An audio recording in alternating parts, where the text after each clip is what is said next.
Lights up bright, dope, Campbell Stadium is alive. Seminoles rise and fight to survive.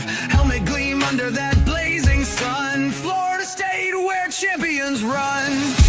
Seminole sideline 365.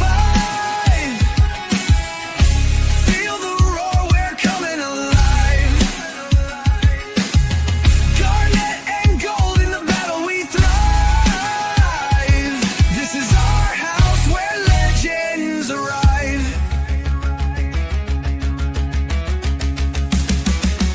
Turf torn up under Seminole feet. The war chant pounds to the heart's own beat. Chop through the noise like a storm in the sky. 2025, we reach for the high. Seminole sideline 365.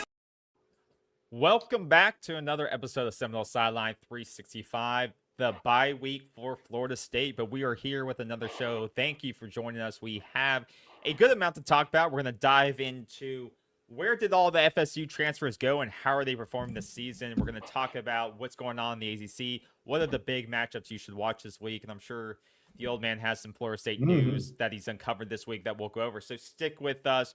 Let us know in the comments what you like, what you disagree with, what other news we should be talking about. But we appreciate you being here, whether you're watching live or recorded. Like us, subscribe. We appreciate all the support. And yeah, let's before we get into it, old man, how's it going? How's the week been? It's Thursday. First thing, KB, we're gonna acknowledge Jalen Stiff. Welcome. You're like number one. You and Mike, kind of battle it out. Who's gonna come in first? So Jalen, we appreciate you, man, absolutely. And everything's good with us. We hope everything's good with you. Absolutely. No, everything's good with me. I've just been running up and down the road between Tampa and north of Tampa here, and watching some of the news on TV this week. But this isn't a political show, so we're not going to go there. But everything's good with me. How about you? Yeah, like you said, just kind of head down, work, and doing my thing. And you got another one of your dogs adopted off, right? Yeah, got one of my dogs adopted last Sunday, and so that was a good thing. That was a good development. Yeah. Why don't you foster dogs? You have two of your own, two rescues of your own, and then you bring in dogs as foster parents, so to speak, and you try to place them. And you've placed seven or eight? 8 so far. Yeah, since March. Is that another one, or is that? That's another foster, yeah. Oh, what's that? You fostered off Doc, and this is Wednesday. I've had. Oh, Wednesday's back. Yeah, she's back. Wednesday's back from the portal. Yeah, Wednesday. Wednesday's. He's having a tough time, but anybody wants a nice dog, hey, send KB a note. But you got to come up towards Washington D.C. to get him. But Wednesday's a great dog. Yeah, okay, but no, everything's good with me. Everything good with you, man? Yeah, all good. Let's dive into it. But before we do, Wake Forest is already on the board, 7-up on NC State. That game just kicked off, and they are already on the board. So that's going to be a good one to watch tonight. Luckily, it's early, so you don't have to jump over there yet, but I want to keep you guys up on that situation. So that's a good matchup. Kicks off the ACC season, but that game's already 7-0. I don't know what's going on. NC State doesn't look – they look – weird. I thought Wake Forest was going to be junk, but maybe both these teams are going to be a little bit weird. But that's something to watch since Florida State does play them towards the end of the season there. So that's something to monitor. I think and then the NFL's on tonight too. It looks like a pretty good game. So my Commanders. So I'll be that's going to be a good game. That's going to be a good game. We won't keep you guys too long tonight. We know you want to bounce around and get into those, and that's cool. And if they come on, we'll give you score updates as we go along here. Absolutely. So what do you want to start with, KB? What FSU injuries? How about injury updates and things like that. I know there's some things Norvell put out there, so some people tweeted. So what do you got latest update news? No, I'll let you go into what he put out, but everybody's concerned about injuries because you got a bye week here now, right? So you've got 2 games under your belt. You've won 2 games. The first game was the big game. That was the Bama game. The second one was a cream puff. But there's still 2 wins. Basically, we want to know where everybody stands in their injuries. The big one, a couple of big ones. One is Squirrel White. It came out this week. I think it was on Wednesday. he had a hand injury. They expect him to be back either for UVA or Miami. So, I think it could go either way, but they definitely want him back for Miami. I wouldn't be surprised to see him return on Miami. That he just practices, because he's got to get that hand, and catching the football is a little bit of a psychological set too, is when you start catching that ball from the jugs machine, and they'll work him back. But they definitely need him to stretch the field for Miami. James Williams is going to be okay. Shouldn't be an issue. I think he'll see limited action against Kent State. They don't need him against Kent State when they suit up for Kent State almost a week and a half from now. But he's going to be okay. Jason Jenkins and Stephon Thompson both are going to be fine. Yeah. There's no worries there. Stingers. They said it was a stinger. Yeah. Rawls, the cornerback, safety, he's going to be fine. There's no worries there. Yeah. Pittman is the guy, the tight end. Pittman, former UCF player, Randy Pittman. It was a big asset. Yeah, Randy Pittman. We're thinking it's going to be a Miami return. It's going to be at Miami. They're not going to they'd like to have him maybe against UVA, but if he has to sit out that, they'd rather have him with the Miami. He's got a knee, a meniscus issue, but That's he had a little bit though. of surgery. He had some surgery. Concerning. So he had confirmed surgery? He had some, it was an ortho. It's an ortho. They just go in and tweak it. They don't see it as a big deal. That's the word coming out of FSU. I see that as a big deal. I mean, I personally, if he's already getting, no, I'm not saying you're wrong. I see that. Well, you'd have to call Mike Norvell wrong, because he's the guy putting it out. So he's never concerned about injuries, but I think this early in the season, I see him, and we've talked about this. I see Randy as a big part of this offense. And you saw him in the first game against Alabama. It's not like he had 100 yards, but he caught critical balls. And that's why you brought him in, to do the little things, to catch the ball reliably, to block reliably. And if I think it's critical that you have him available versus Miami. And it seems like that's the indications that he will be, but I think he's going to be critical in Clemson, Miami. Oh, I think they're getting him ready for Miami. That's who they hope. We'll see how that goes. Let's bring you up to date on obviously the unfortunate shooting. Okay, that's all we've heard this week in political news, but the shooting of freshman linebacker Ethan Pritchard. There was some developments there. Arrests were made.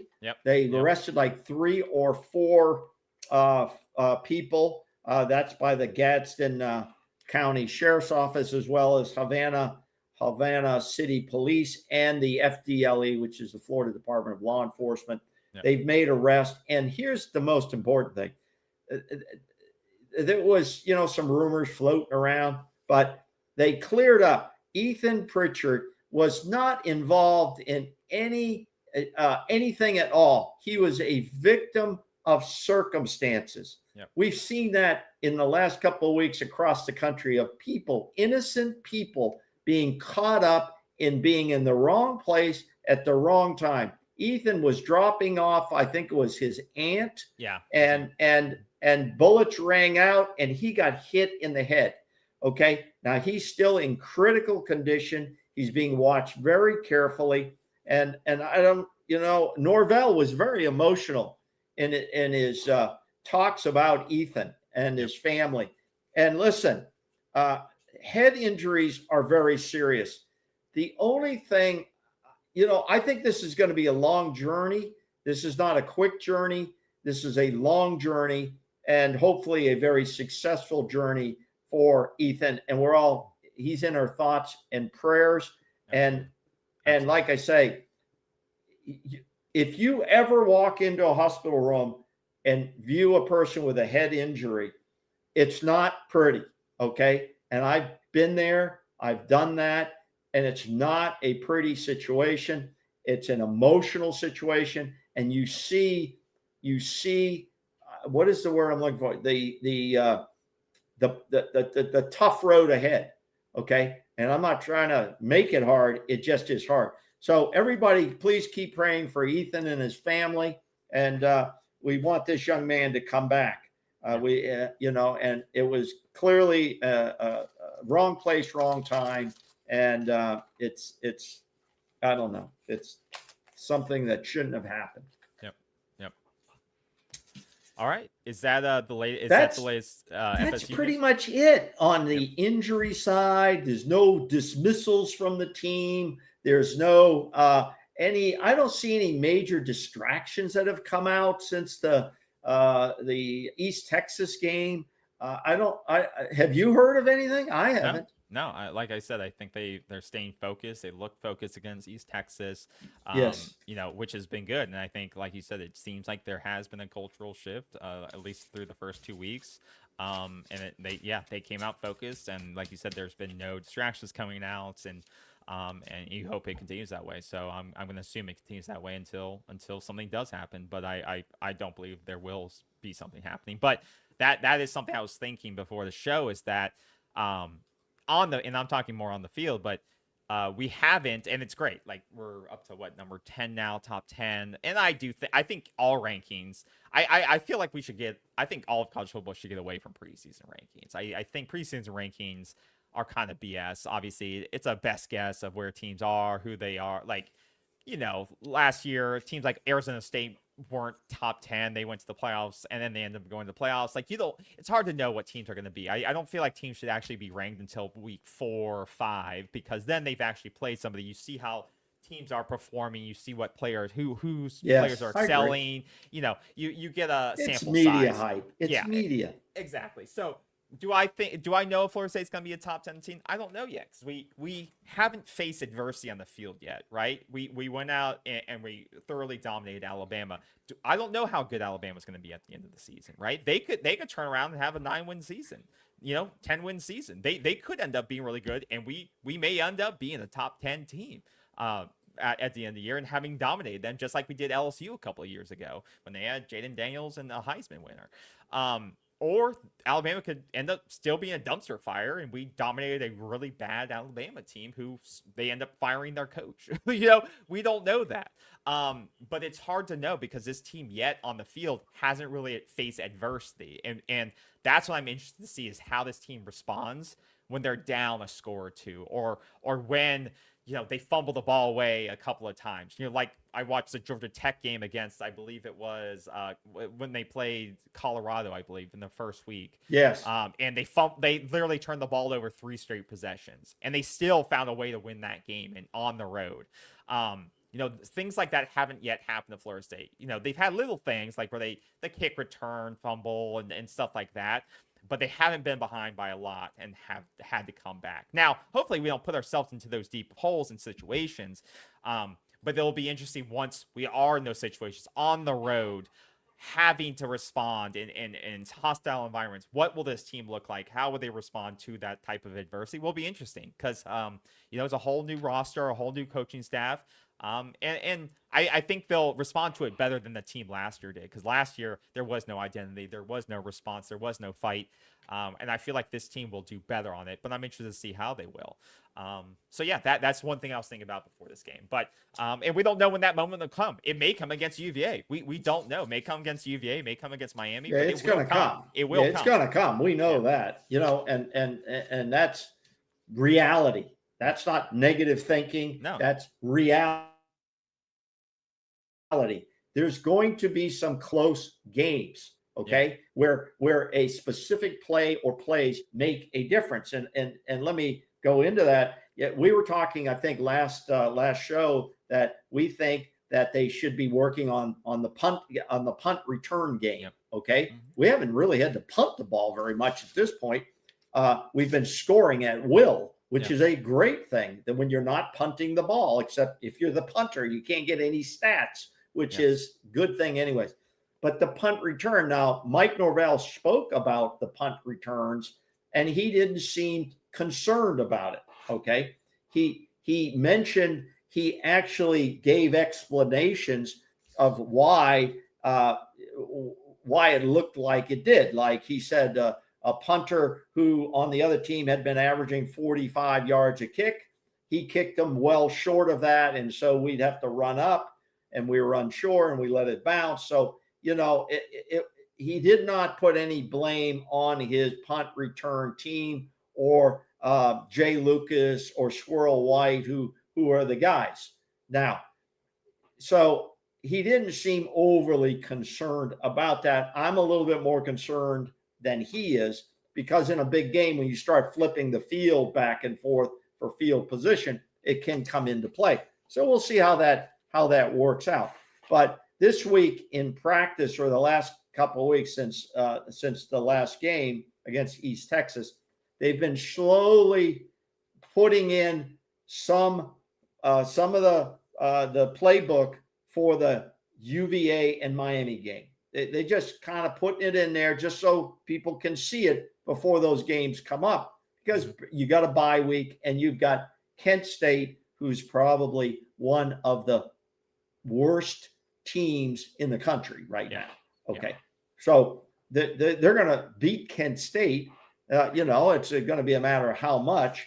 And so they're having 2 weeks now to really work on things, because you're getting your bye week, and that's going away after this. And then you're going to start getting into the meat of your schedule. All right. So that's what they're working on. But I give a lot of credit not only to the players and the team for staying focused. Don't drink the perfume. Okay. Don't drink the perfume, as they say. And I give a lot to these coaches. To me, these are old school, classic coaches. They're not going to let them off the hook. They expect performance to our standard, not just to beat Kent State, but to our standard of what that should be, of what this play should produce. Why didn't we produce there? Why didn't you get that block? Why didn't you make that tackle? Doesn't matter who the opponent is. Meet the standard. Meet the standard. And I think that's very, very important. Yeah, absolutely. Absolutely. And I think too, we have to realize that Florida State can get better. They are playing very well. And the coaches say that. It's not just us. And the stats say that. The stats say that too. If you look at how they're grading now, if you look at metrics, and obviously I don't really want to take East Texas into account, just because you did what you were supposed to do, which I'm happy to see. You can't. You blew right. them. You're you right. blew the brakes off of them, which you were supposed to do, and you did it. But you look at there are metrics that they can get better at. The run blocking can get better. The tackling can get better. The overall coverage defense can get better. There's things you can improve on. You're doing certain things very well. Pass blocking is pretty good. Pass rush is okay. Rush defense has been pretty good. But there's areas that you can continue to improve, and I think it will improve as this defense becomes more ingrained with the players, as the players get more comfortable in it, as the younger guys start to learn it as well. But I want us to continue, and I think they will continue to get better and learn this step. But I don't want us to be complacent, say this is it. They're not going to be complacent. These coaches are not going to allow complacency. Yeah. These guys are not going to allow it. No. They're just not. And this team is totally different from last year's team. Yeah. So these guys are, don't have to look back at that horror show. They're looking forward. Okay. They're looking forward. And, and I think that's important. It's kind of, just on that subject matter, you got a guy, Paul Feinbaum, right? I call him Feinbaum, Paul Feinbaum. Now he's on board with Florida State. Now Florida State is back. All of a sudden, this guy's an entertainer. He's not an expert analyst. He gets paid to be controversial and do his thing. All right. But this guy is a bum. Okay. Don't listen to Paul Feinbaum. Okay. He's in bed with ESPN, and he's in bed with ABC, and he's in bed with the SEC. But soon as something goes wrong, or maybe Florida State has a loss, then he's going to be down again. We don't ride that emotional roller coaster. We play in reality. He plays in the entertainment world. All right, I had to get that out, and I did tweet that out. Yeah. And lastly, to your point, one of the areas that we can improve on and we have to improve on is special teams. When you look at the grades for special teams, when you look specifically at the ACC, Florida State is in the bottom third of teams graded in the ACC for special teams, and I think that's clear. If anyone Florida State Yeah, fans but are what's looking at that it, rate? What's that ranked on though? that's rank on what is that return rated average on? return yards, coverage. That's everything. We look at it. There's missing yardage. We're not taking advantage of. We're laying the ball. Okay, you too mean much from the fumbles? punt, Yes, for everything. It takes into or the account kick everything. game too, Yes, right? yes. But most of And the kicks we're allowing to just go into the all end zone. It's all miscellaneous. All miscellaneous. It's Okay, yardage. okay. Yardage not picked up. If you're letting the ball drop, it's missing yardage. It's also it's yards given up on kick return. So it's everything. You're not You're up not too much. flipping the field the way you should. So you think after 2 games, I'm not considering that as a big deal after 2 games. If we talk that same, make a note, we should talk that same number after 6 games. Yeah, I just don't think there's enough there yet. No, I agree. I agree. The sample size is too small. The sample size. Yeah, there you go. Sample size. No, I agree. And that with a lot of these stats too, I agree with you. Like you can't overreact to 2 games. I'm not going to overreact to that. I would agree with you. So we've had one quality opponent and we beat the hell out of them. Okay. Yeah. So that's really the important thing. The next quality opponent will be the University of Virginia. And they look like they're pretty legit. And I guess you've led me right into this. So let's go with this. Is the University of Virginia is going to play William and Mary. We're not going to learn anything from that. I don't know if they have a bye before us. I don't know. No, they play William and Mary, then Stanford, and then right into us. They're a big odds of UVA to win that game on Saturday. So that's a game that we expect them to win. And it looks like Tony Elliott, the coach there, he's got a decent quarterback. And it looks like they may be a quality opponent, and we expect them to be in Charlotte. We don't need to. I'd say the only suspect area of their team right now seems to be their defense. Their offense seems to be pretty well tuned. It seems a lot better than last year with a new quarterback and a lot of new pieces on the offensive side. Defense seems to be the only area of concern, but Chandler Morris, their new quarterback from, I believe, North Texas, he looks to be legit. But yeah, I think they're going to test our defense. They're going to look to test our defense and someone to watch for the next 2 weeks. See how they perform against Stanford. Score update. Wake Forest 14 over North Carolina State 0. And there's at the 7-minute mark of the first quarter. Yeah. So that Wake Forest is, I thought, that's surprising. NC State, but once again, NC State's confused me. But we'll keep you posted on that game. So that'll be interesting, the one to watch. So the other topic we wanted to talk about tonight was what happened to all the transfers that left Florida State in the offseason, and how are they performing? So we got. And are we missing somebody we should have kept? Right. So, yes, that is the big question. Did we make any mistakes of people we didn't retain? We should have paid them, or guys we kind of dismiss? And because the conversation goes both ways. There's guys that. There's conversations where, hey, you need to go. Essentially, we don't want you anymore. That's right. Or there's some guys that says, I'm going for this amount of money. Are you going to pay me? And it's they decide they're not going to pay them. So it's a kind of a two-way conversation. So I got some guys. You got some guys. Who's the first guy you want to start with? Let's talk about quarterbacks first. Okay.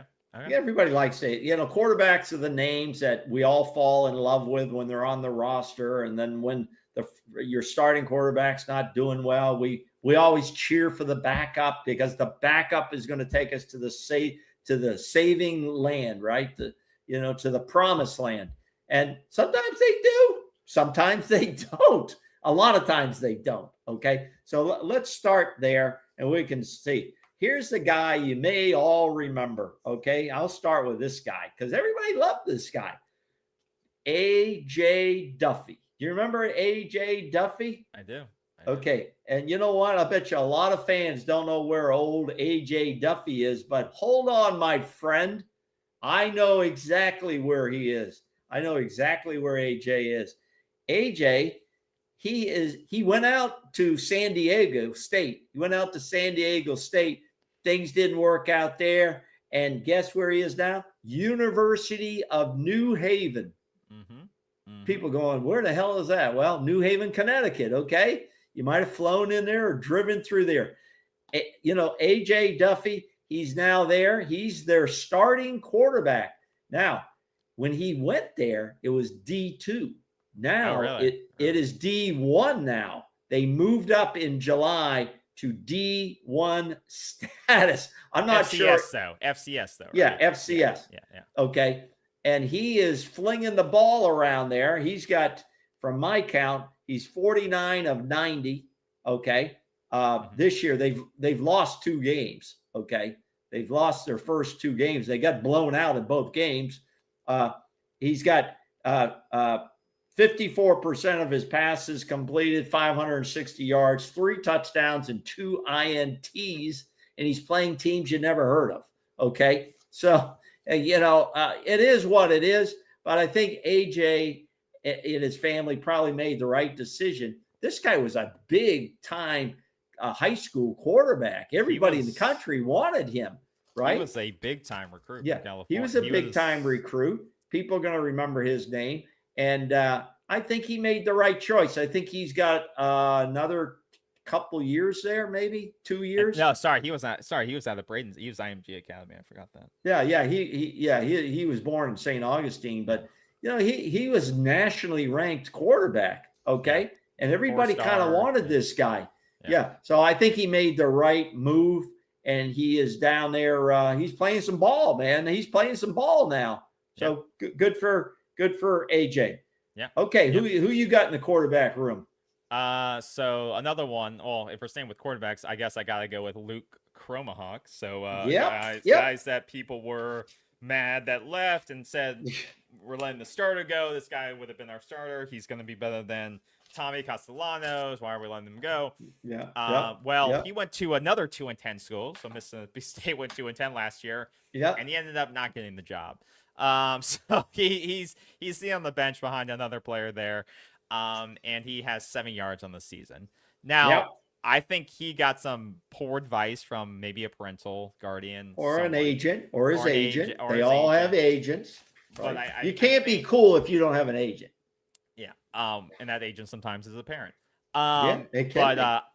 I think he may have gotten some bad advice because I think he probably would be either he may have been still number 1, or he could have been at least number 2 in the depth chart for Florida State.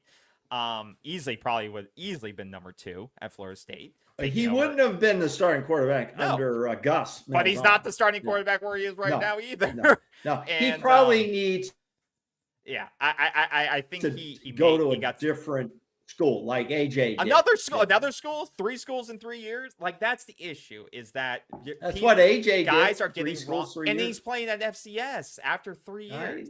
That's not where these guys are going to get the best development if they really want to go. And that's where these guys are getting horrible advice from horrible sources. No offense, but your parent is not going to give you the best, football advice. I don't think sometimes. So sometimes sticking it out and waiting your turn is going to be the best choice. Well, it's so easy to chase the money and chase the bag and leave when you can fight it out. You can stay and fight for that playing time, and coaches will respect that. I think if he would have done that, he would be in a much better spot coming next year in developing his talents with the coaching staff. And I don't know. This move never made sense to me, and hopefully it works out for him. And once again, it's no bad blood. Yeah, he's a nice kid. But I just think it would have worked out better for him. But good luck to him. Yeah, he's a nice kid. We wish him well. But sometimes maybe you're not suited. Your play and your performance and your abilities are not suited to the places you want to play. Okay, and so that's a decision I think we see when a lot of guys leave. That's a critical decision because they all want to play. We get that. Yeah. All right. You want any other? Yeah, I'll go next. And we can't forget our other guy. He kind of reminds me of Luke in the same thing. Everybody wanted the underdog backup quarterback in there. Tate Rodemaker.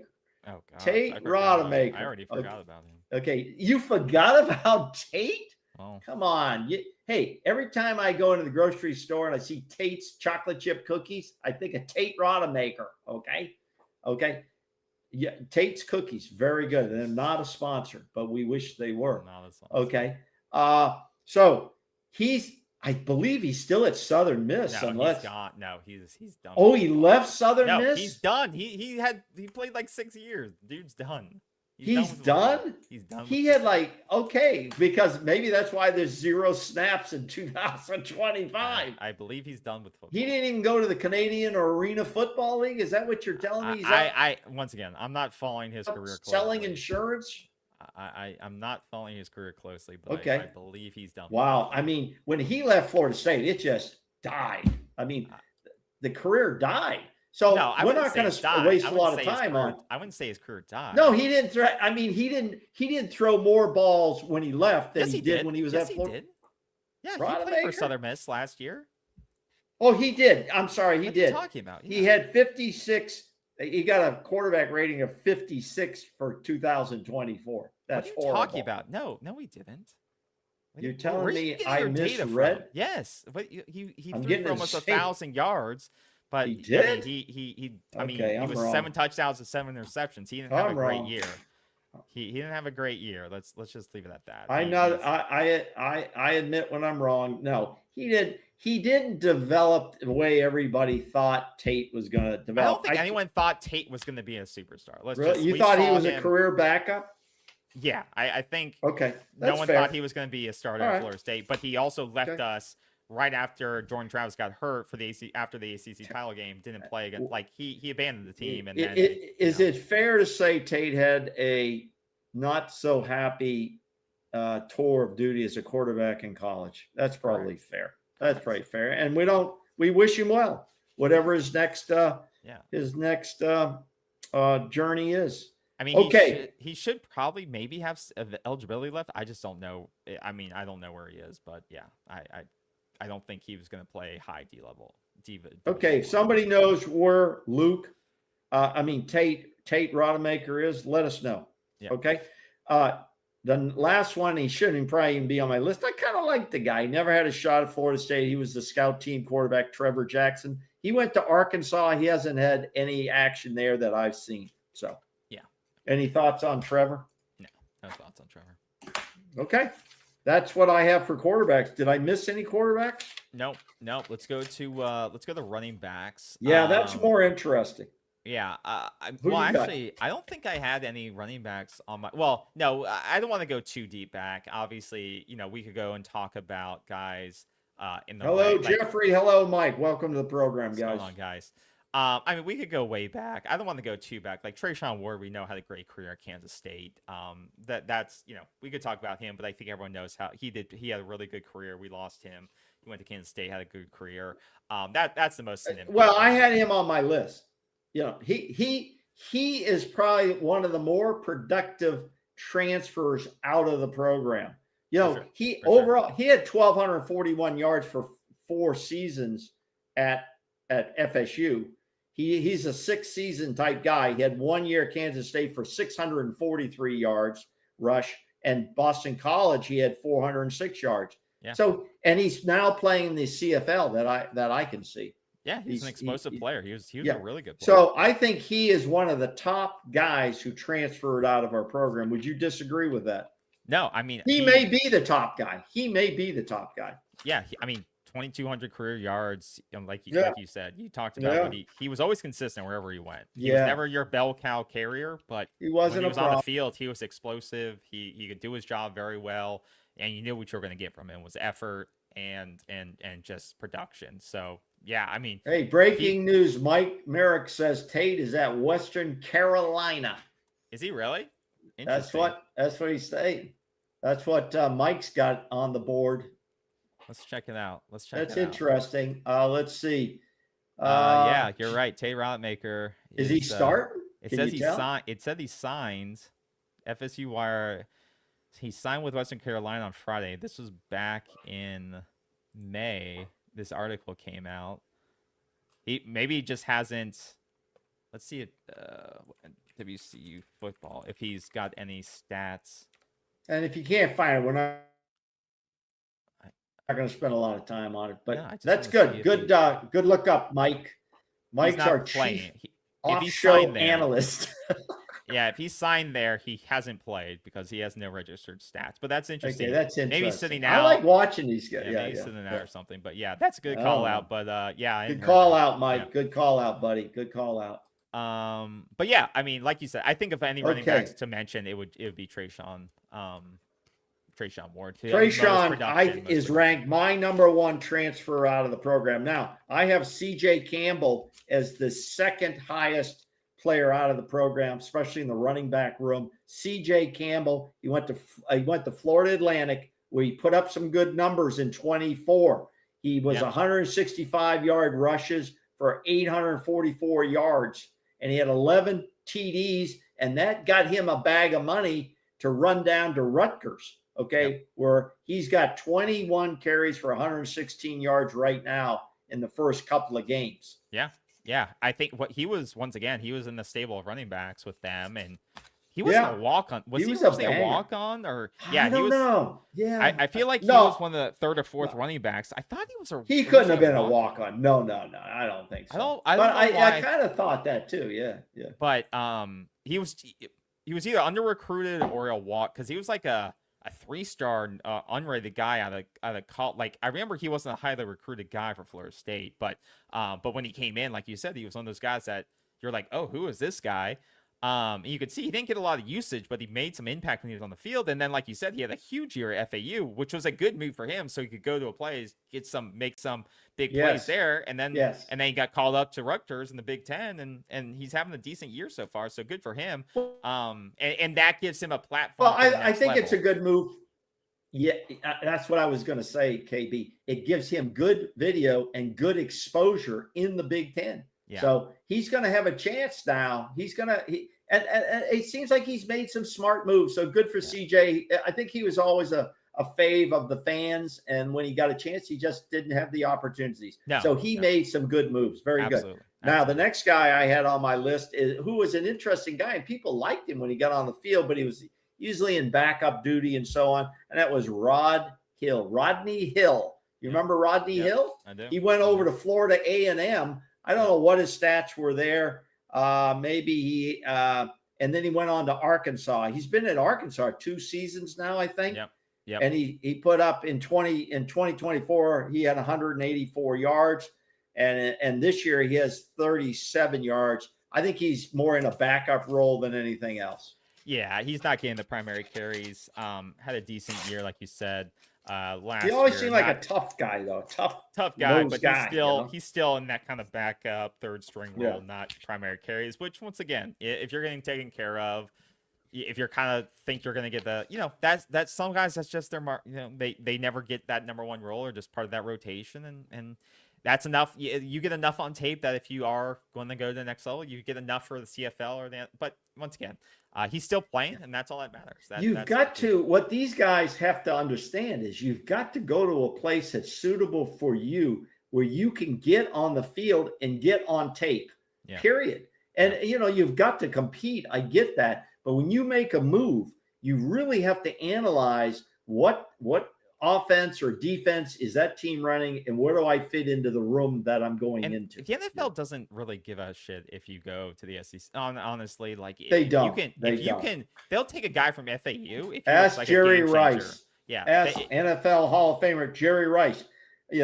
If they feel like you're a game breaker and a game changer and can make, you're smart, you're intelligent, have the athleticism, and you have the measurements. And the measurement, like they'll take you, but you got to get some tape. You got to be seen a little bit. So if you're buried at fourth string in the SEC school, it doesn't matter because you're not going to be seen.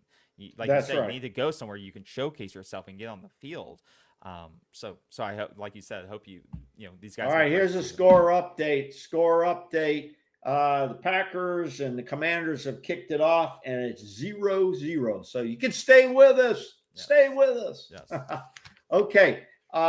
Let's see. Do you have anybody else in the running back room? I did not. No. Let's move over to some receivers and tight ends. Yeah. I guess first significant ones now. Yeah, significant ones. You know, 23 players I had as a count left after this past season, the 2-10 season. And in the last 2 seasons, there's been almost 30 some players who came off the roster. We could have a 20-hour show talking about transfers. No, That's why we need to be very significant. Focused. Yeah, we're doing significant. This person's not significant, but in terms of statistics, but significant in terms of he was one of Mike Norvell's biggest recruits he landed. Yeah. And he was the most talked about of this is his year, or is he going to break out? So that person, and you may know who I'm talking about, is Hakeem Williams. He went to Colorado, in his words, to get development. And so far he's contributed nothing. So I don't know if it was Mike Norvell issue or a Hakeem issue. But so far he's had 25 yards. Or Ron Dugan's issue. Or it's a I don't know what Dugan's recruited him, right? Yeah. Well, I would think that the whole staff did because he was a highly touted recruit. But right. He's got 25 yards, 3 receptions. He was a 5-star, correct? Yeah, I believe he was a high 4-star, depending on the site, a 5-star. Because we don't get many of those. But he's had no impact for Colorado so far. That doesn't mean this won't change, but early in the season, he's not getting the looks. He's not having a early season impact, and this could change. But I just don't think Hakeem didn't become the player we thought he would at Florida State. I never. What do you think? It's his hands. He can't run routes. What the shit is it? He just. I don't know. He just never looked like he. Not dedicated. I'm not going to say that. I don't know that.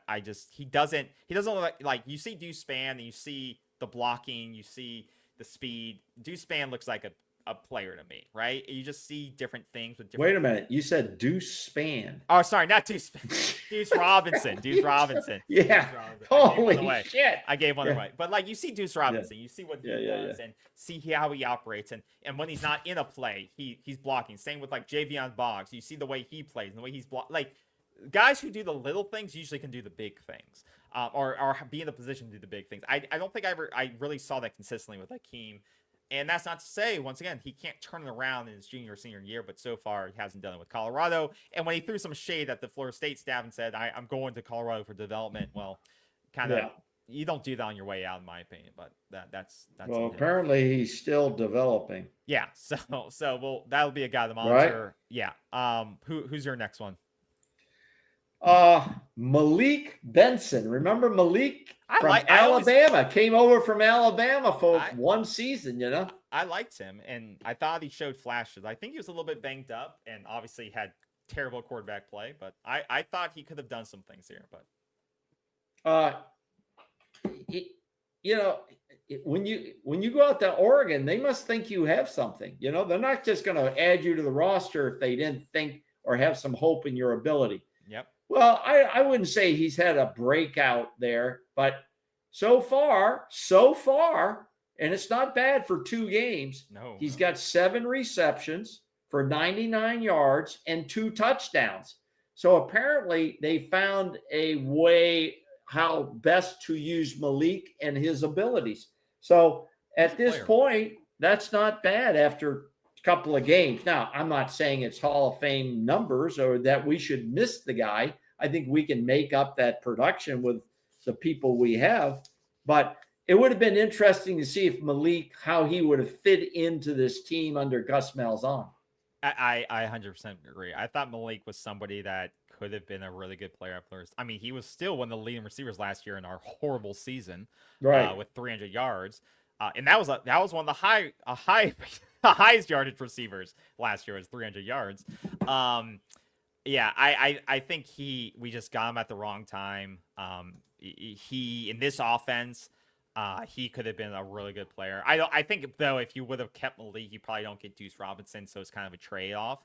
And like you said, Oregon doesn't go after scrubs. They saw something on tape with Florida State. They saw something they liked. I think they think he could stretch the field a little bit or stretch the middle part of the field. Yeah. Maybe they saw he doesn't mind going across the middle.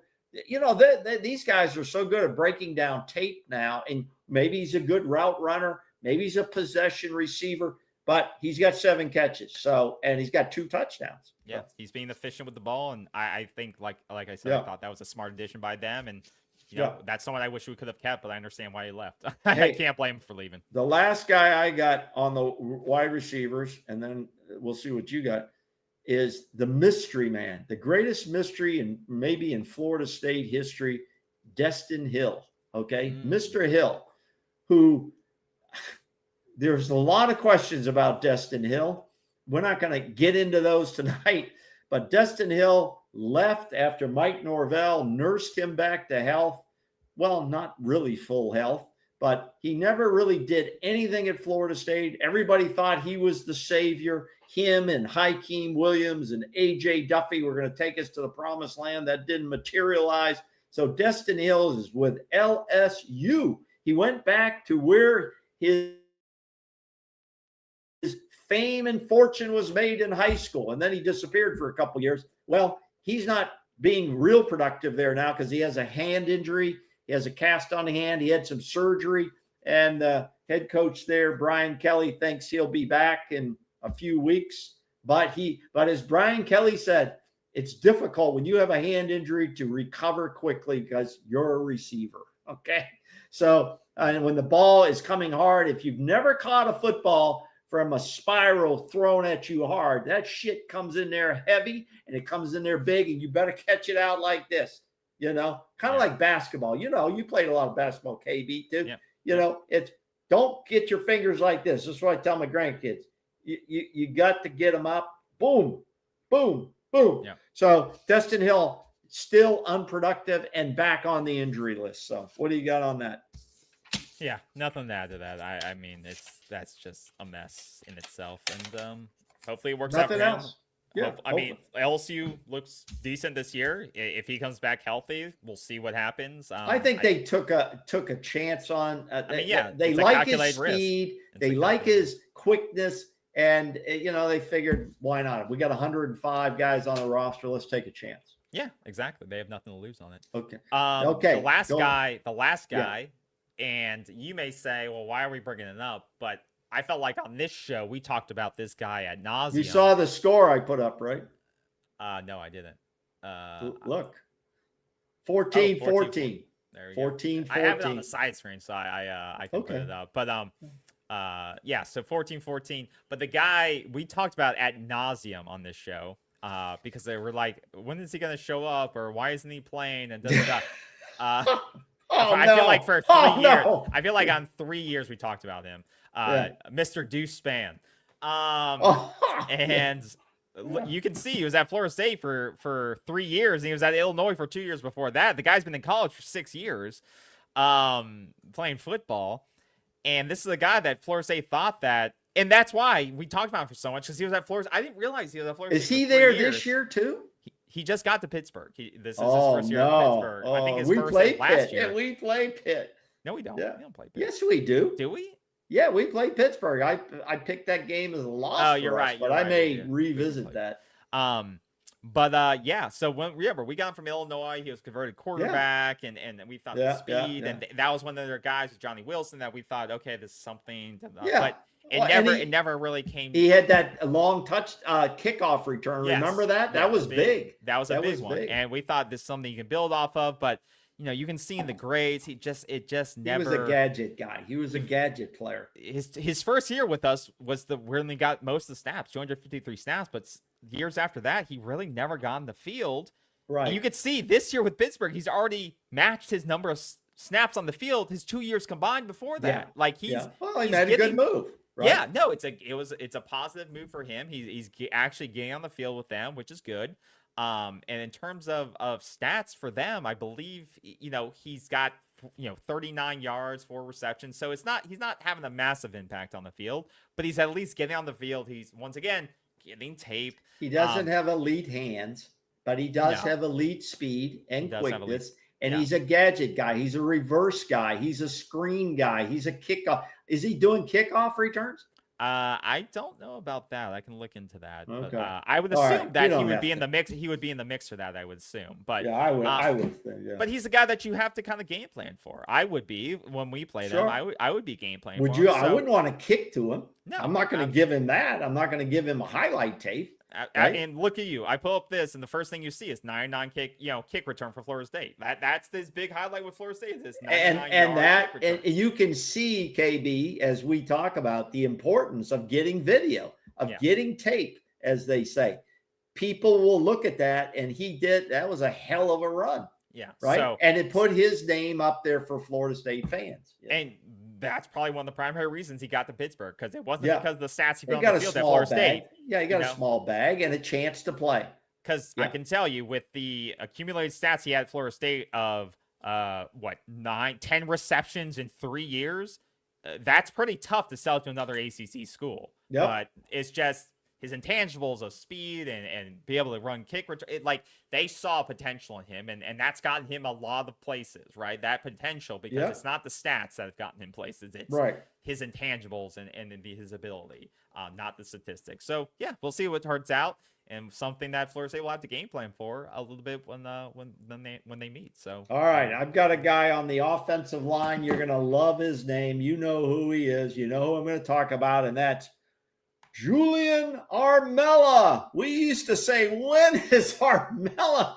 This guy's like, what, 6'5", 320, offensive lineman. When is he going to get on the field? His most famous moment, okay? He played backup duty and some other stuff in the cupcake games. He had some snaps at Florida State. Don't get me wrong. Seemed like a nice kid. His most famous thing is when the Gators came in and beat us, and the fight broke out. He went over and grabbed the flag from the Gator guy, I think it was. He did. And that's his most famous moment at Florida State. Well, he went in the portal and he went to UCLA, where I think he started the last 2 games. So how do you go from backup, I can't get on the field for a 2-10 team, to a starter at UCLA? I know UCLA is not like, because you go to one of the worst teams in college football. That's how. So you're saying he went from a 2-10 team to probably a 500 team, maybe, at UCLA?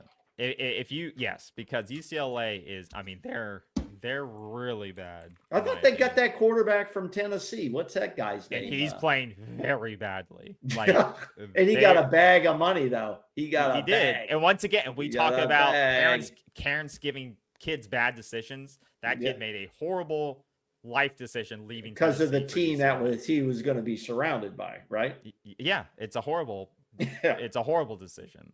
To leave a great team in Tennessee with coaches who can develop you better and go into UCLA. It was a horrible, horrible. And he was a starter at yes.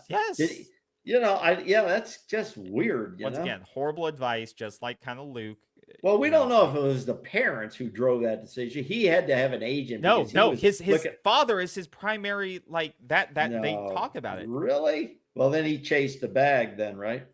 Yeah, that's what we don't know, the inside out, but everyone talks about Nico's father being kind of his primary, person who kind of advises him. Now, once again, you look into it more, but once again, they sought $8 million NIL deal and stuff like that to wow, it's ridiculous. But they deny the claims. So once again, well, then maybe he'll leave after a year, right? He'll probably jump in the portal again, right? Yeah. But I would expect that, right?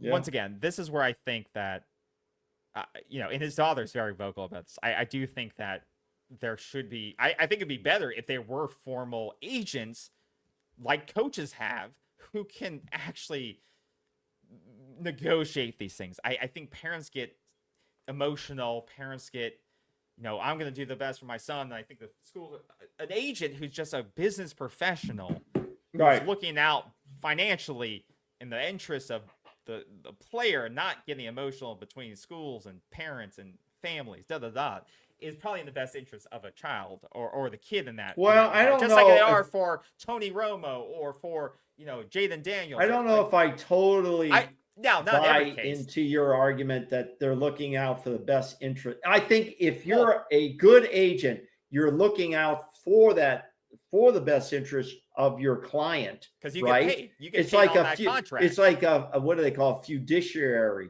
You know, Yeah, in the more money he finance. makes, the more money I make. Right. That's how it works. But you could take a big bag of money and put a kid in a bad situation just for the money Oh. because that's all you care about is your commission. You know what I mean? Absolutely. Yeah. No, that's 100% true. And that's why you have to, there has to be some, you know, some, Well, you got have to be in the loop of it. comfortable Yes. with the person who's doing your business. Yeah, just like in financial, I'm not just going to give all my money over to a financial analyst or a financial advisor and say, just do what you want with it. I'm going to be in the loop and say, okay, you're advising this. Let me look over it. Like, and that's where a parent can be involved and say, okay, what are you suggesting we sign? Like, you know, so that's where I think having that person who can mediate those discussions and put deals in front of you is probably better than just a parent trying to do it themselves who doesn't have that background necessarily. So that's just my little rant there. But once again, I think he made a bad decision. But back to Julian Armella, he is getting more playing time. That is a good thing. Hell yeah. He started 2 games. He's got 129 total snaps this season. So he's basically quadrupled his amount of and his snaps grades look pretty decent when I looked over him. I mean, horrible in run blocking. Yeah. Still, so that's been the trend that when he was at Florida State, he had horrible run blocking grades. Can't get off the ball. Yeah. But pass blocking has been pretty good. Like you said, he ranks pretty highly in pass blocking. Well, he's getting the videotape that he wants to try to get to the next level, and I think he's got at least this year and next year to get tape. Yeah, he does. And he's going to need that because right now, in terms of guards, he's number, if we look at overall guards in the country and in the rank there, I believe he's like in the bottom third or something like that. Like but once again, this is his first year starting. But I think there is a reason why he's not back at Florida State. And people are like, well, he's starting at UCLA. Well, Florida State needed a lot of, we know we needed to revamp our offensive line. And I don't think starting Julian Armella would have made our line better. Just that's just what it is, and that's why they told him to go. Weird, it's just kind of weird. But he just wasn't going to be a starting player at Florida State, and they told him to go, and he just didn't develop. And I think that's on Atkins. I think Herb Hand probably could have helped him when he came in as a freshman. I think it would have helped a guy like Julian Armella. Oh, I think Herb Hand would have made a big difference. Yeah, 100%. And I just think it was unfair to the guys that got recruited in because I just think they got no direction, they got no development, and Alex Atkins probably hurt a lot of guys' careers the way he brought the younger guys. He didn't develop any of these massive bodies that came in. Now Lucas Simmons is still playing for Florida State. Yeah. I think I would get, and I think Herb Hand will do that. He's going to get against Kent State. These young linemen are going to get a lot of action, and they're going to be able to look at their tape and see if they're doing it right or they're not doing it right. Yeah. And just for context, Julian Armella ranks the 374th guard in the country. Wow. In overall efficiency. Okay, that's an undrafted free agent in a couple of years. But he's got 2 years. He's got 2 years to improve. Like I said, he's a big body. He's got and you know what? Alignment. Whether your team wins 3 games or they win all their games, your job is to handle the blocking and the passing grades. You got a guy in front of you or whatever. Is how do you handle your assignment? And if you can handle that assignment, that's what those guys are looking for, especially against the tougher teams. Yeah. So hope he improves. Hope he gets better because, like I said, I don't blame him. I blame the coaches who developed him. And he's going to be playing against solid competition. And he's going to be playing against solid competition. So he's got an opportunity in the next 2 seasons. Exactly. Enough. Yeah. Okay. All right. I didn't have any other significant names that I thought were worth going for. Yeah. I don't want to go, even on defense, some names I have on defense. You do? That you didn't mention. Oh yeah, you missed a big one. I didn't want to lengthen this more than I had to. Who? Omar Cooper and Patrick Payton. Patrick Payton. I don't, that was a huge transfer in the offseason. Yeah, I didn't see it. He didn't in 2-10 season. We all said he wasn't that good. So I don't see him as a loss. I don't see him as a loss that we should have kept. That's what I thought we were going to, the thing Well, here he is playing for LSU. That is true. So what is he doing? Well, he's grading out these. I mean, you see his grades up on the screen. He ranks right now as the 132nd edge rusher in the country right now defensively. And with these grades, you have to take in considerations. There's a small sample size right now. They're subjective from the service. It's a small sample size right now too. Like it's only a couple of games for most of these. LA Tech is not a powerhouse. Yeah, he should have. How many sacks did he have against LA Tech? 0. That sucks. That's not good. He had 2 total hurries in the season. How many sacks did he have against Clemson? 1 hurry. None. He had 0. Yeah, he has 0 sacks in the season. No, that's not good. He's a sack guy. He's not a 4-down defensive guy to me. He's a pass rush specialist. Kind of like James Williams on our team. Yeah. Who would you rather have at this point? I don't know. I don't know if James Williams is going to be a Hall of Famer in the NFL. Right now, James Williams is okay, but everybody thought he was going to come in here and just light it up sack-wise, and he hasn't done it yet. But I think he's getting pressures. But Pat Payton was never big on my radar. Yeah, I mean, so like I said, I don't think it was a huge loss for us. Like I said, he's not lighting up at LSU. And I think once again, I don't think we're feeling the loss right now, and I don't think LSU is necessarily feeling the impact right now. I think they have better players in front of him. Yeah. And I think you need backups. You need good backups. His impact in 2023 was a result of Jared Verse, Braden Fisk, and he's a guy I could see. I could see, depending how this season goes, he could be in the portal again. He's that type of guy, I think. So what do you got on? What do you got on Marvin Jones Jr.? What's he doing? That's a good one. So Marvin Jones Jr. He went to where I don't even know where the hell he went. So he went to. That's a good question. Let me look that up. I forgot where he went. I was looking them up the other day. Here. Yeah, I'll flash some scores while you do that. Wake's up 21-14 right now over NC State. So we got a barn burner going there. Those two teams apparently not much on the defensive end, and they're go ahead. Went to Oklahoma, didn't they? Yeah, that's where he went. Yeah, so he went to Oklahoma. And right now, so he has 40 snaps on the season.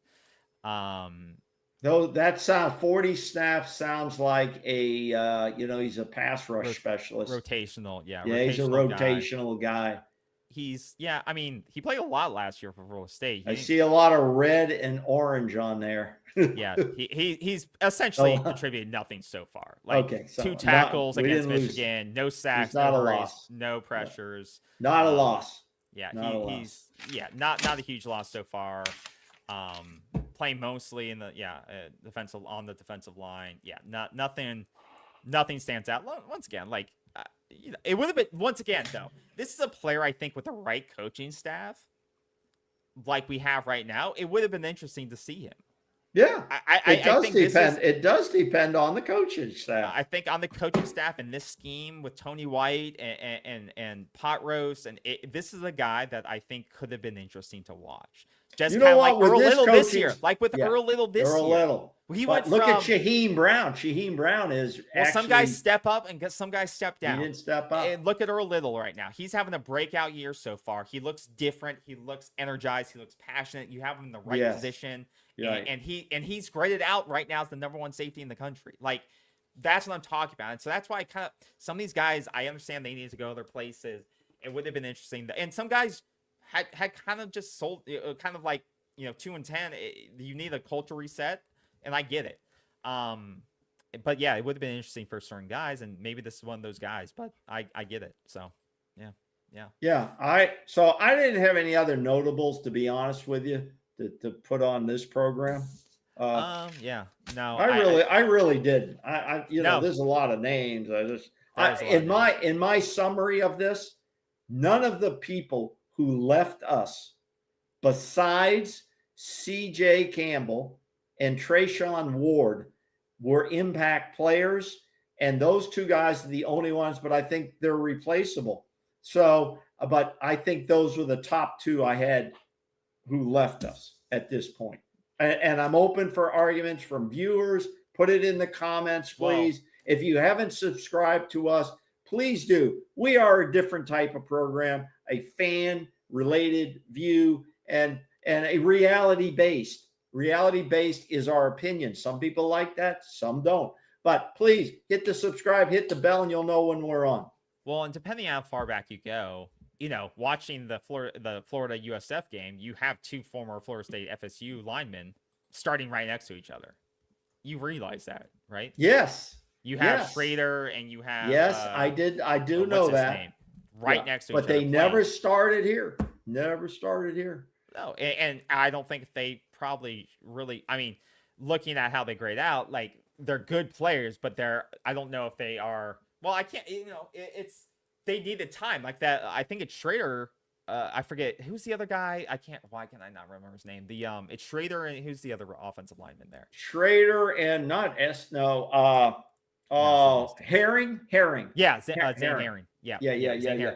Herring, I think one of them's been there for like 3 years, so I think they had a good program at Florida State to get them there. The weight room, that all counts. Nutrition, they had all the things with some training. I don't think Alex Atkins did a great job, but they're good enough to start there, and that's going to lead me, unless you have something else on X players, lead me into some of these games coming up this weekend. No, we can lead into that, but I do want to say is that when people are going to say, well, those guys should have been they should have been at Florida State right now playing.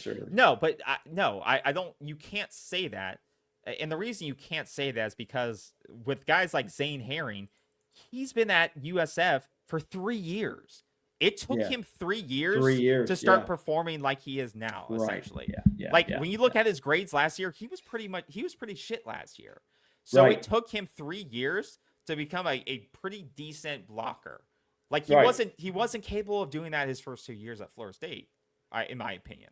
No, I agree. I agree with you. Because he left to go to USF our 2023 year. He wasn't there for the championship run. And the same thing for the other guy, Schrader, and he went over there in 2024. He was at App State and then went to USF. And right now he's having a decent year, but once again, he's not an elite blocker either. So I mean, these guys aren't like all ACC guys. They're capable though, and that's what USF needs. And they're having a good year. And let's go into that now. But I don't want FSU fans to say these guys should be on our line right now. They needed time. They needed time, and these guys, and to be fair, Thomas Schrader was on our line during the 2023 season. He just wasn't starting. He wasn't a starter. He was a rotational guy. And then he went to App State because he wanted to go start somewhere, which he did. He got development at App State. So good for him. Right. And that leads us into this argument right here, KB. And that is this. Miami is a 17.5 point winner pick over University of South Florida. I looked at that and I said, maybe you and I should put down a bet on this game. On the CW. On the CW. How does this game end up on the C? Is that on YouTube TV? Is that on you? It better be, because I don't think it's on any TV. I think. How the hell does that game end up on the CW? The ACC sucks. I mean, what the hell is going on here? They put crazy. a top matchup of the year of 4:30 weekend and 4:30 time on the CW network at 4:30 again. Like, does the CW have games all day and all night and have to put that game on at 4:30? You want to go to the CW website right now? This is what is on the CW website right now. Family Law, NASCAR, like this. Jesse Love, NASCAR, Sullivan's Crossing. The CW is horrible. They're not even promoting it. Like, this is the garbage. No, but how does this get on there? Do they? They have a contract with the ACC. They bought the game. Partner. They bought the game. Yeah. But no. Usually they just get garbage games from the ACC and like televise them during Saturdays, and That's they lucked crazy. into this game because I think the Yeah. ACC thought this would be a shit game, Yeah, that's crazy. and it turns out it's a top 20 matchup. Okay, let me ask you this: should you and I put down a bet on those odds? I'm thinking. Do you 17 think and a half. Miami is going to blow? You know what I would have said to my team if I'm USF? You are totally disrespected by this country. You are totally disrespected. 17 and a half point dogs to Miami. Wow. That, the odds makers must know something we don't. They have no respect for USF at this point. They must think that Beck down there he's the guy.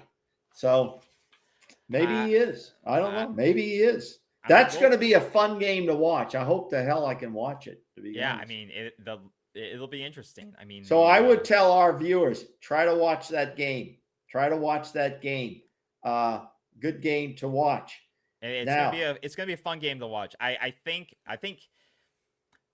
it's gonna show us what Miami has. If Miami goes at home and blows the brakes off of USF, I think I don't think USF is a top 10 team. But let's just be fair. I think Boise State is not a top 25 team, but they beat them. They beat them soundly. That's awesome. They beat Florida at the Swamp. And once again, I don't think Florida is a top 15 team either. But they beat Florida with the best they had. 100%. They beat them head to head, and that counts for with something. Langley was in the game. He wasn't hurt. No, absolutely. They beat them in the Swamp, and they handled them absolutely, and you can't take that away from them.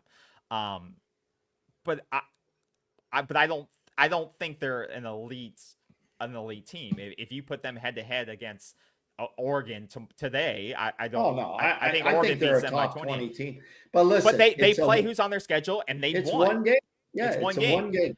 It'll be interesting. I think it'll be interesting to see the talent, what the talent gap looks between Miami and USF. I want to see how Miami's defense handles the USF quarterback.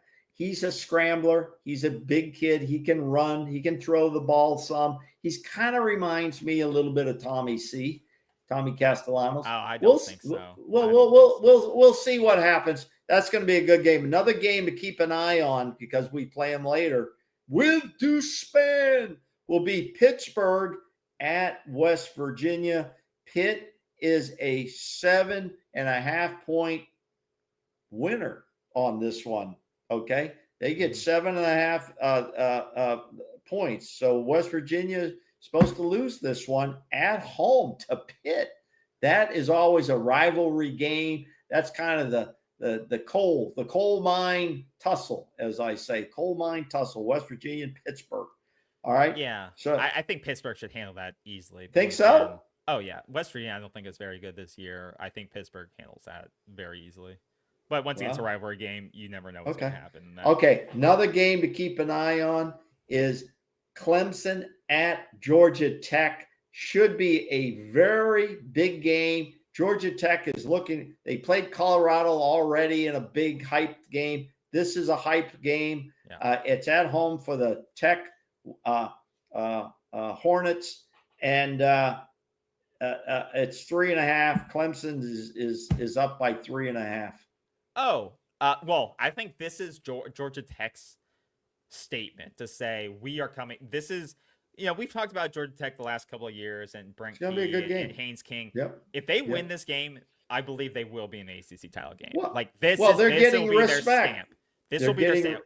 Because I think Clemson's a little bit overhyped. I don't think Clemson looks. They struggled against Troy, and obviously they lost in week one.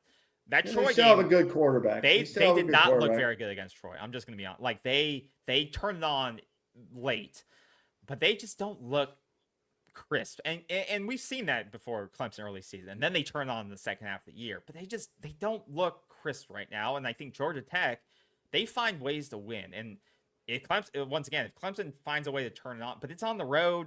Georgia Tech doesn't care who they're playing. They got Haynes King. They got a good coaching staff. They got a good team. Yeah, they got a decent team. They play tough, and they just play tough. I think Georgia Tech, I don't know. I like them a lot this year. I like that ball game. I like that ball game. That's going to be a good game to look at. I'm picking Georgia Tech in that game. Are you? Yeah, you could. I mean, I it's am. close enough. When you get 3.5 spread's points, 3. it's close enough. Yeah. Oh, it's gone down a little bit. Okay, that's the biggest matchups I see. Boston College is at Stanford. You got Minnesota at California. You got Duke at Tulane, and Old Dominion visits Virginia Tech in an interstate rivalry. And Old So, Dominion's, I think, beat oh, you can't. Virginia Tech Yeah, a couple of times. They beat Virginia. yeah, that'll be a pretty even game. So I think that it's going to be a good weekend of some matchups. Doesn't compare to the first week, but and then we start to get into more conference play. But Florida State making the most of their bye week with the nursing injuries, a few injuries, and getting and putting in some script for Miami and Virginia, which will tell us a lot more about this football team. It'll tell us if that Alabama game was real or it was a figment of our imagination. So For sure. One guy we didn't talk about. yeah, Was he? And I forget. I believe he was and I just saw it because it came up on the screen. Was Luke Altmaier a Norvell recruit, or was he a? Yeah, he was a. He was a. Luke. That's a guy who is actually like.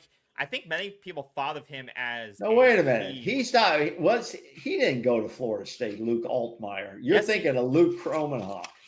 I forget. He committed to Florida State, and then he ended up decommitted, and then he decommitted because people thought of him. He went to Louisville, right? No, he went to Ole Miss, I believe. Okay, yeah, he went to Ole Miss. He decommitted, because people were pissed because everyone thought Luke flipped in December, and people thought Luke was going to be a big. They thought he was going to be the start of like he was going to be Mike Norvell's big quarterback recruit. That's where I thought, because they thought he was going to be the building block, and you look at him now, and he's with Mike's Illinois. got him at Ole Miss. Mike's got him. Is he starting there? Yeah, he's starting at I hear his name nationally. Yeah, he's having he never played at Florida State, so he's not an ex-Florida State player. So he's really not in our discussion. No, but it's just funny how things can change. How, like you said, he's bounced around. He went to Ole Miss. Now he's bound up at Illinois. Yeah, quarterbacks in the agency and the transfer portal era here are going to bounce around looking for a place to play. Ask AJ Duffy. Well, and it's like how Sam Howell, with Willie Taggart. Is he still with the Commanders? No, he's not even in the league anymore. I don't think. Is that right? He got traded to like Seattle, and then they traded him somewhere else. Holy I don't think shit. he's even on a roster anymore. Wow, he's got bounced around. He didn't have good measurements, as they say. But in college, like Florida State should have had him, and then he ended up at UNC. And what happened to that quarterback? What happened? Who was that quarterback that left Duke? He went to Notre Dame for the 1 year. Is he in the league or not? The big guy. What is his name? No, he's not that big. Wait, the guy that went from Notre Dame or Duke to Notre Dame? Yeah. The big white guy, the guy that Sam? No, not Sam Hartman. I can't remember their names. The guy after doesn't matter. Is he in the league? I don't. Well, I think he was in preseason. I remember seeing that, but I don't think he's not starting or anything. Hey, Mike's our new guy. Mike, you're going to join our staff here. We don't pay anything. We don't. Riley we Leonard, don't even get paid. Ryan Leonard. Yeah. Riley Leonard. Is he in the league, Mike? Mike, is he in the league? I don't. Let's see who gets it first. KB, try to get it. Try to beat Mike. Rostered. I just don't think he's. I think I rostered, but no, I don't think practice squad. Yeah, I think I practice squad. He should just be the coach, honestly. So he's on. I think at Colts. I wonder what DJU's doing right now. He was on Chargers. He got signed to Chargers practice squad, I believe. He did? I believe so. I thought he got cut. I think he got re-signed. Yeah, I got cut, but I think he got re-signed to the squad, like the practice squad, I believe. Okay, so rather than he's 6th round Colts. Okay. Yeah, he was 6th round Colts. Interesting. Yeah, but I think there's so many names to keep up with. Yeah, Colts. Mike's got him at the Colts. Yeah, DJU, I believe, is on the. I don't know if it's active roster, but he's on the depth chart, I believe. He's on the squad. Then he's getting paid. It's hard to know if a guy is. Yeah. If he's on the practice squad, you're either on the active roster or the practice squad, and they increased the number of players on the practice squad because their roster is like 54 guys. College is 105 guys. NFL roster is 54 guys, but they increased the amount of practice squad guys. I just can't. I can't tell if he's on the actual depth chart. It doesn't matter. It don't matter. But yeah, I mean, it was good. It was fun going through those guys and seeing where. Yeah, it's kind of fun to do that. Yeah, it's kind of. But the overall, you'd have to agree, we haven't had massive loss of production from the guys who have left.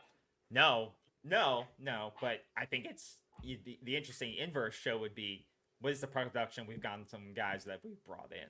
Because that is the more impactful thing. That is the more impactful thing is what's your hit rate on guys that you're bringing in. Because last year, I would say we had a very low hit rate on recruits versus the year before in 2023, we had a massive hit rate on guys who left too? You know who came in and I thought everybody, and even us said, oh, this guy looks pretty good. Any guy that looks big as shit we think is going to be good. It's not been true. Is Grady Kelly, who came in from Colorado State. You liked him. He had some, he left. He went in the portal. He went to Michigan State. He went to Michigan State. And what is he doing? I think he knew a coach there from Colorado State or something. He's got 4 tackles on the year. Yeah, he's playing. He's playing. He's playing snaps. He's got snaps under his belt. So it's not like he didn't play that much at Florida State again, but which once again, I you kind of wonder in the 2 and 10 was the staff playing the wrong guys. Just like Dancy. Why wasn't he playing last year with our shit year? Why weren't these guys playing last year? Shit, I don't know. Yeah, he's already got 60 snaps, which was he only had 204 last year, so he's playing absolutely gonna. And look at his grades. Look, he's grading out very well. He's got green. He's already got more total pressures this year than he had in all of last season. Like I said, when he came over from Colorado State, I said, I think we got a guy here. I think he's going to play a lot of ball. He just didn't, though. Yeah. Or if he did, so he's I mean, he's grading out pretty well, and he graded out, at West. So I mean, graded out well against Western Michigan, but yeah, like you said, it's weird that guys that should be a show that we put on the books for a bye week or whatever is another bye week. Yeah, guys that we brought in. What's been the hit rate on guys we've brought in? Production, as you and I always say, is when you go out to replace a guy, you bring a guy in is proven production versus potential. Or right, even potential. Potential is not a proven stat. Proven production is statistics, right? But even if they don't have it, when they come here, what do they do? Like if you bring a guy in who's like been hurt or if you expect him to do something, what does he do when he's on the field? That's what I got you. So I got you. Okay. Cool. Anything else you want to? No, that's pretty much. I went through my notes, man, and I know we're a little long. We always say we're going to do 30 minutes. It ends up an hour and 30 minutes. We just have fun with it. We like guys like Mike and everybody, Jalen, and people who stop by. We know people are busy. We're up against the NFL and a college game. Hell, they're playing every day of the week now, it seems like, So crazy. That's just the way it is. And we like doing this. You and I have a good time doing it. And we try to just, have a good time with it. Yeah. Some people don't like some things we say, and that's okay. You have your choice of channels, but we this is what is good about this is we can say and give our opinion, which is our reality. Your reality may reflect something different. So say it in the comments. We'll put your comments up as long as it's done in a manner. You don't have to agree with us. And so I think that's the beauty of it. We appreciate a few subscribers that we do have, and we have a good time doing it, and we appreciate everybody out there. So please, again, we don't say it enough. Please subscribe if you haven't. Hit the bell, and then you'll know when we're on. And we are going to tell it the way we see it as a fan, okay? And we're Seminole Boosters supporters, and this is what we do, and we have a good time doing it. So, all right, last thing, LSU, Florida, who are you taking? Oh shit! If LSU loses, Brian Kelly's got a big problem. this is a big game for Billy. They're already chanting. I watched that game last week when they lost to USF. USF didn't win by accident. They beat them. They beat them well, on the field goal, at the last minute. But it was great. They drove the ball down. It was a hell by Billy Napier too. Billy Napier, the fans were calling him out, and Billy Napier has the toughest, probably, if not the toughest schedule in the country. It's going to be a tough road for Billy. I think they're working on who they're going to bring in. There was this rumor that John Gruden's going to be in the mix for that.